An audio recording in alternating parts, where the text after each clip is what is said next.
Tonight we're talking about competency education and grading.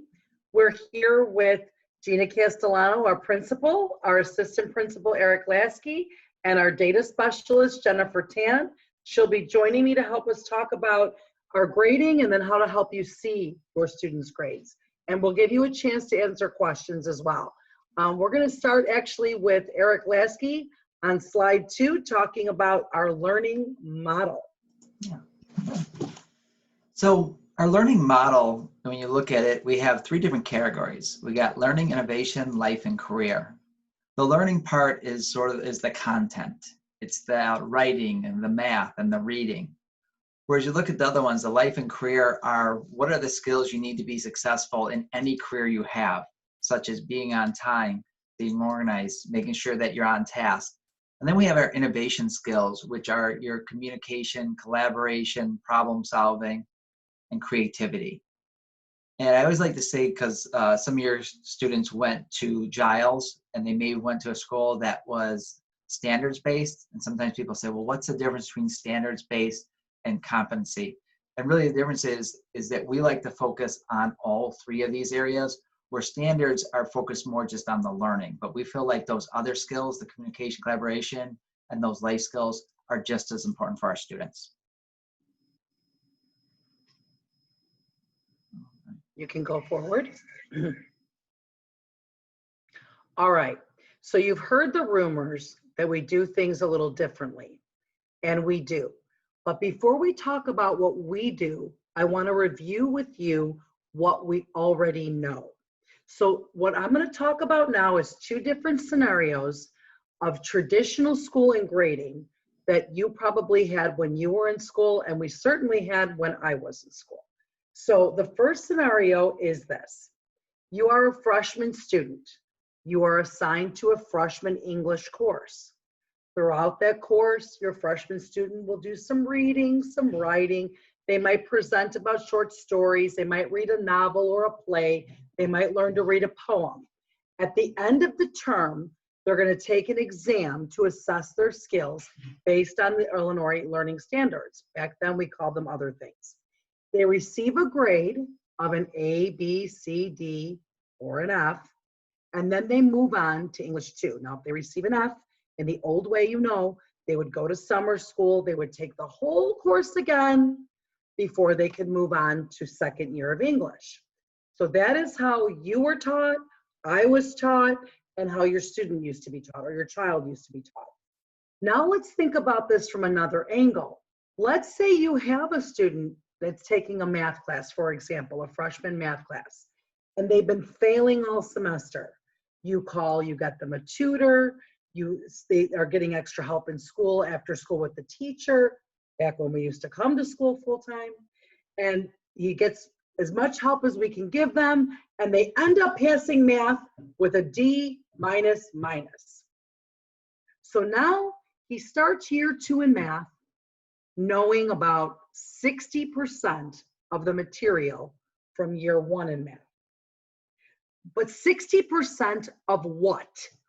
What does he know 60% of? Does he know 60% of how to do a 2-step equation? Does he know 60% of factoring? Does he know 60% of fractions? So he starts 2nd year of math knowing 60% of what material, and he's behind. He starts the year behind, and the cycle continues and continues and continues. But quite honestly, it's the same for that A- student or that B+ student. What does that grade mean? If they know 85% or 90%, what does she know 85% of what? Is it overall? Did she know factoring really well, but fractions she really struggled in? That grade does not tell us anything. It only tells us a percentage. All right, let's move forward.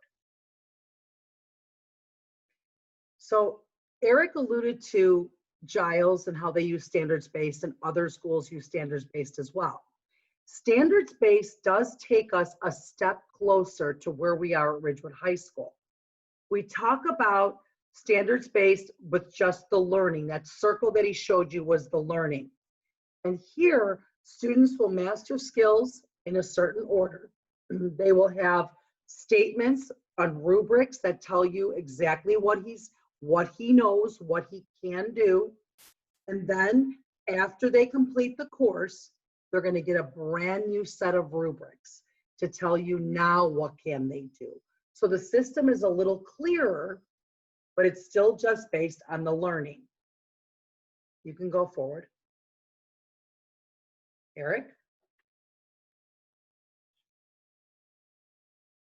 Eric, you're muted. Thank you. So the one thing we want to communicate about competency-based education is we have a target for your students that is the same from freshman year all the way to senior year. So in some classes, you have a rubric and it's like, okay, here's your rubric for freshman year. Well, now you move to sophomore year, you get a different rubric. And every class has a different rubric. And it makes that hard for us to track the students' progress and figure out where are they supposed to get to. And what we want to do with competency is provide that one target so every year the students can get closer and closer to the center of that target. And eventually, when they finally get to that center, now they're college and career ready. And with competencies, what we do is we put those targets in front of the students as a freshman so they know by the time they're juniors or seniors, this is where you need to be. So we're going to take a look at our competencies. So if we can go to the next slide. So these are the targets. He showed you those bullseyes and the targets. These are the graduation targets. These are the things that equal student success or college career readiness at Ridgewood High School. If you look on the right side, it's that same orange color that was that learning circle that he showed you in the beginning. That's the traditional stuff, the reading, writing, arithmetic. But we also have added on there problem solving, because problem solving doesn't just happen in math. It happens in many classes. We have financial literacy. This is something we want our kids to understand. We want our kids to understand what it means to get into credit card debt. We want them to understand how to calculate mortgage and how to do their taxes and how to create a budget that they can follow for their life. Globally informed citizen, this is not just about what students, their awareness in the world. It's also about what's going on in their own backyard, how they can help their community. And we start that process in high school. Design process speaks more to our sciences, scientific method, and that again goes together with problem solving, because none of these things are really done in isolation. And that's what we're trying to show you here. Wellness doesn't just talk about PE, it also talks about health. It also talks about things you learn in psychology class, sociology class. Even when you're talking about short stories in English, you might be talking about psychological wellness. And then you go to that middle piece, that innovation piece. This is the stuff that you are expected to know, not only for college, but in any career. You have to be able to discuss things with people, to work on a team. You have to be able to look things up and know how to do it and what's good information. You have to know how to present. And we're all learning together, because we're not presenting anymore in front of a class. Now we're presenting on a computer. So our kids have to know how to create a presentation like this and then how to present on it. And then project quality is about overall project quality. It talks about creativity. It talks about making sure they're following the proper requirements. But these are all the targets that Mr. Lasky was mentioning when he talked about the kids will know from the very beginning where they're starting and where they're ending. And then finally in life and career, we do have professionalism. We'll talk about that a little bit later. So we can go on. And we're going to show you an example of just one of our competencies. But before I do, I want to tell you that you will notice, if you looked up our competencies at Ridgewood High School, you will see the same form for everyone. When your child enters as a freshman in high school, this will be the same writing competency he will see or she will see from freshman year all the way through senior year. If you look at level 5, That means college ready. If you go to level 6, that is they're well into doing college work. That's those dual credit options, those AP options, those sorts of things. Now, the thing is that we have to have a competency statement overall, what we want them to do. You will see that all of our competency statements start with I can. Everything is about what the student can demonstrate, how your student can show their learning. And each line that you see down each one of these levels is very explicit. And the teacher, when a student is not able to do something, they will circle that line and say, okay, we need to work on how I can introduce an arguable claim, for example, because that's where you're struggling. But they might be very good at the next skill, but they might be struggling with 1.1. And that is how explicit we can be with your students' learning. Okay, so let's go on to the next. And now we're going to talk about that same student using this competency. Okay, so now the same student that we talked about earlier in English 1 is now asked to write a paragraph.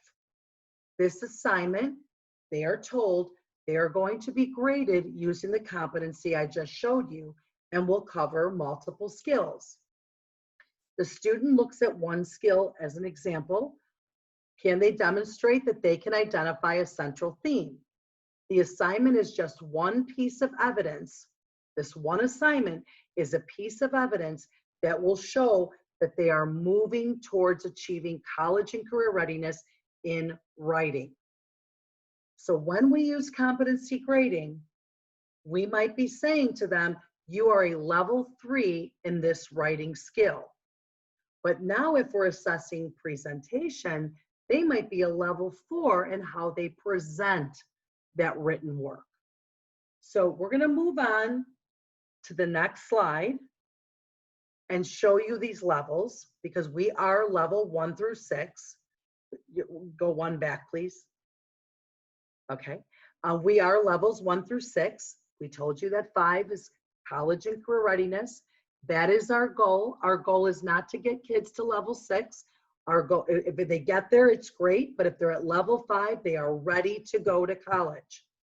So these skills remain the same as Eric told you. The progression is based as we score them throughout the number of times they show evidence, through their assignments, through their projects. And then we track this growth. This is not for one class. This is overall for all of their classes. They are going to be doing writing in science. They will be doing writing in English. They will be doing writing in psychology. They'll be doing some writing in marketing. It's all across the curriculum. We will know exactly what they can do by the time they leave us. All right, you want to go forward now? Now, Eric, can you tell us a little bit about what is the difference between a freshman grade and then as we move forward, the older grades?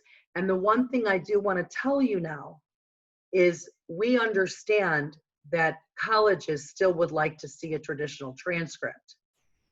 We have found a way to convert these levels to traditional grades. So it is something that we as parents understand, and then the colleges understand. So Eric, tell us what a freshman is as an example. So in a freshman class, it's not necessarily a freshman, but a freshman class, because some of our freshmen may be in a sophomore class, and then they would have this, so that class would be different. But for our freshmen, so we can keep them on track, and our goal is to get them on track so they can get to that level 5. So here's the breakdown you can see at the bottom. So as long as if the student gets a 1.8 or lower, okay, and by the way, there's multiple skills for the writing, so it would average all those skills. So you'll have 1.1, 1.2. So if you're wondering how could they be at a 1 or 2 in the middle, that's possible to be like at a 1.8. If they're at a 1.8 or below, we say they are not met, which doesn't mean they fail. It doesn't mean they have to retake the class. That just means they have more work to do before we give them the credit. If they're between a 1.8 and a 2.1 on this rubric in the end, they get a C. A 2.2 to 2.5 is a B, and a 2.6 or above is an A.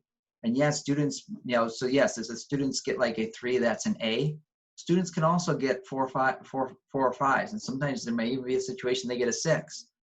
So we will record that so we know right where the kids are, and they could actually, you could see, we'll give them that feedback and say, here's where you're at on the rubric. So that is for a freshman class. Right now, our freshmen and sophomores are our only classes that we are doing competency grading with. Our juniors and seniors will be, we'll be moving that each sequential year. So, but can we go to the next slide and take a look at sophomores now? So in a sophomore class, you'll see that line, that orange line at the bottom, you'll see that moves to the right more.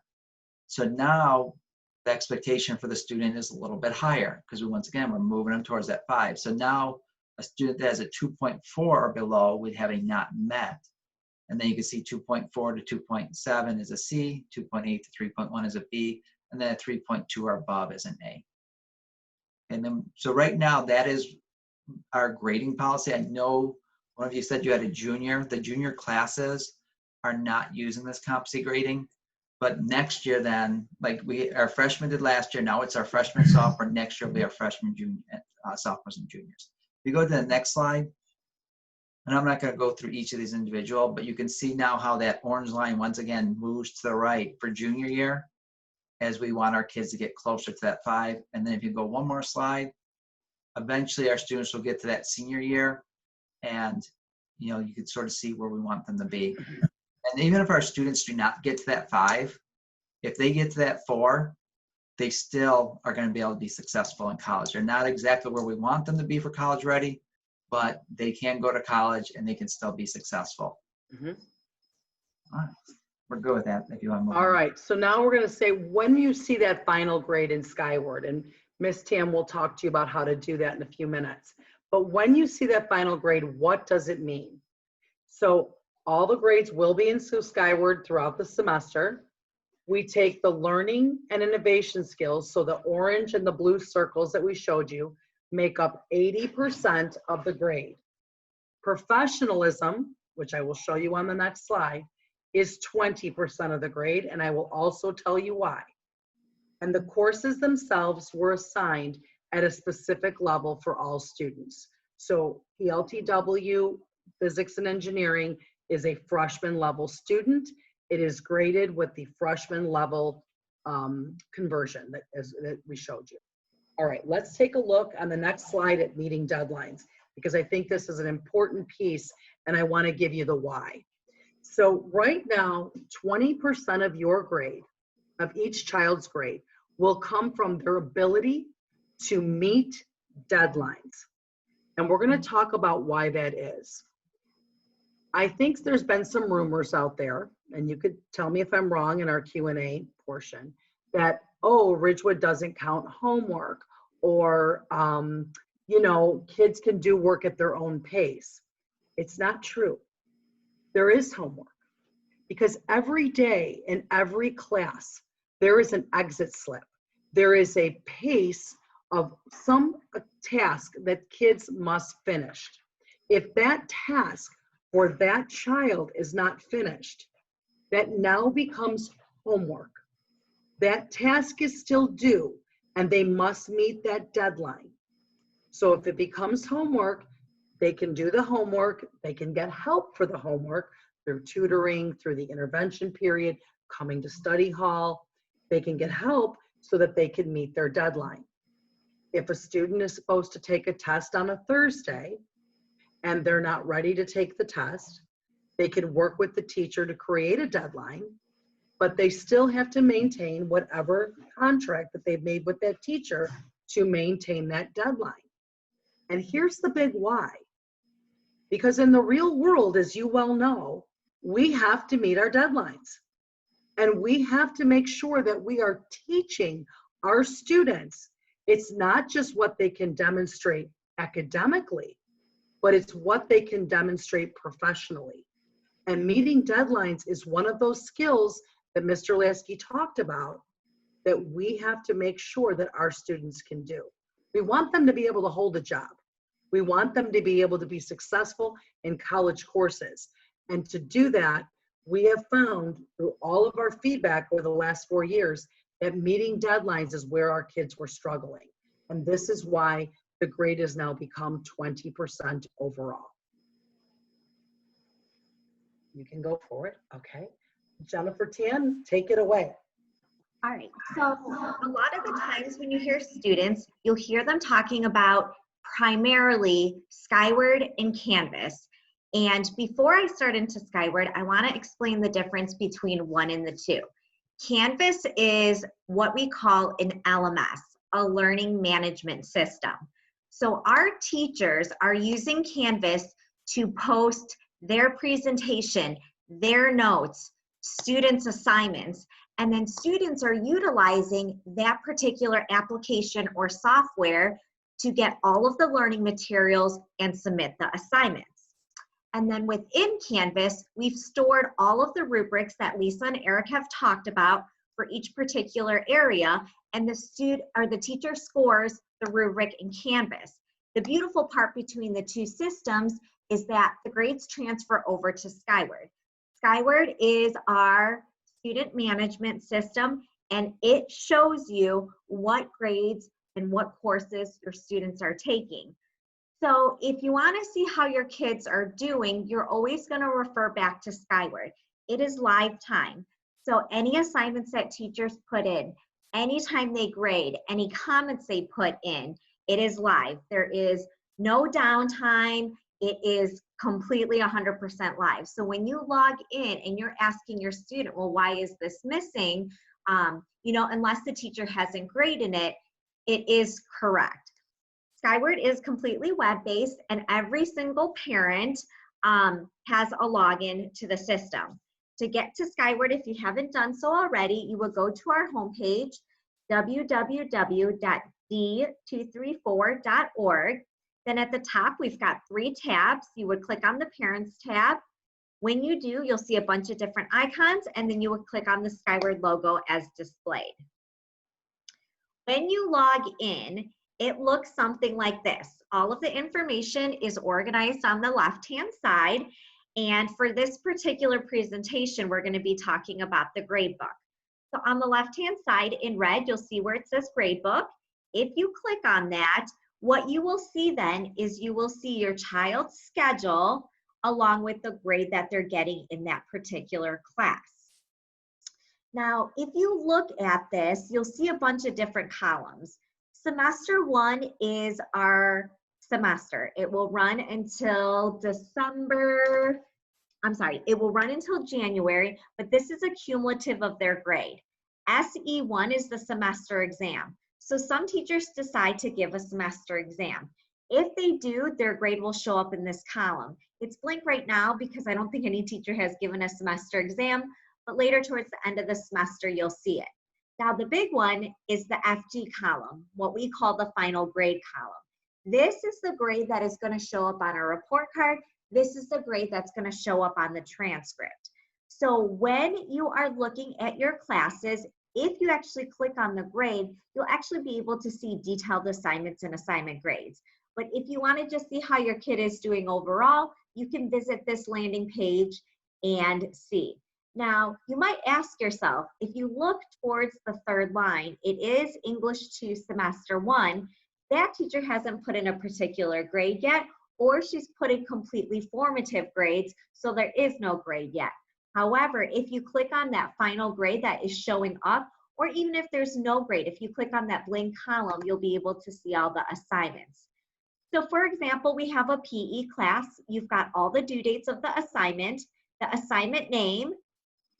You see the grade that the student has received based off of what Lisa was talking about. Lisa and Eric were talking about the percentage that the student received, and then this is how many points they've received. So if we take a look at this particular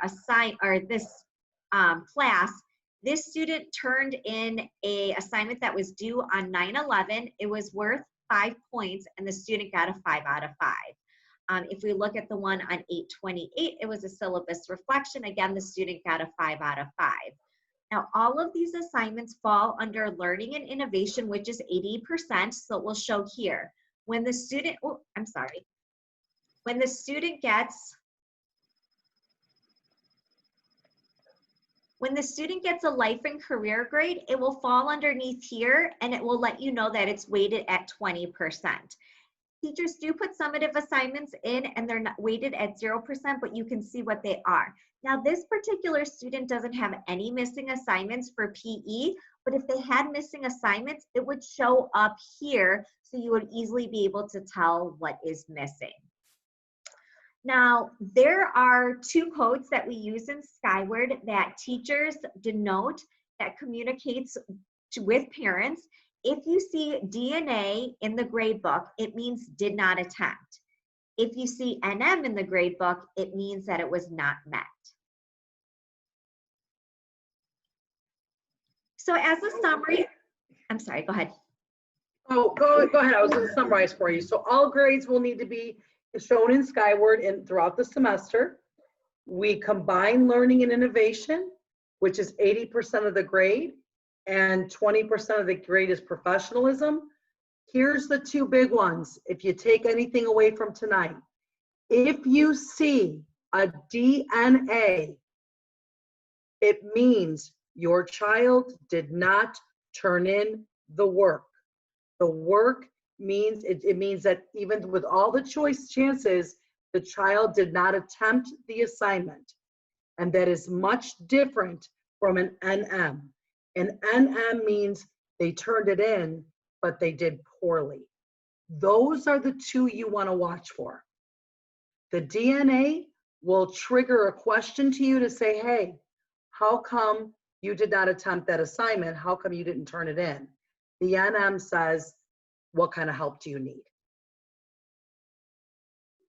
You can go forward, Jennifer, because we are about ready for questions and answers. We did want to mention that every parent university that we do is recorded. We would like to have them recorded so that parents couldn't come on. They could go on the community page of the Ridgewood website and they could watch them at their leisure. But we need to tell you that at this time before we record your questions and answers that we are recording. So if you're comfortable to either put a question in the chat box or you could say your question out loud, we will take questions both ways. And the floor is yours. Ask away. Yep, and questions you put in the chat box do not show up in the recording, so feel free.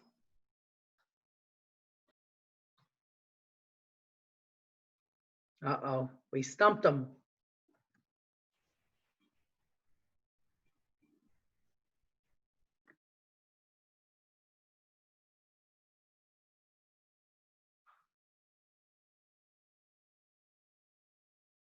Okay.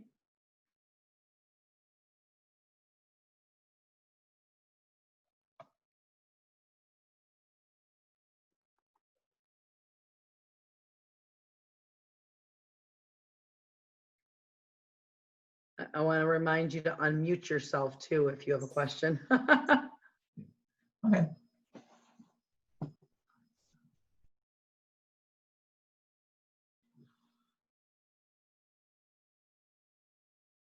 All right. Why don't we stop recording then at this time? Okay.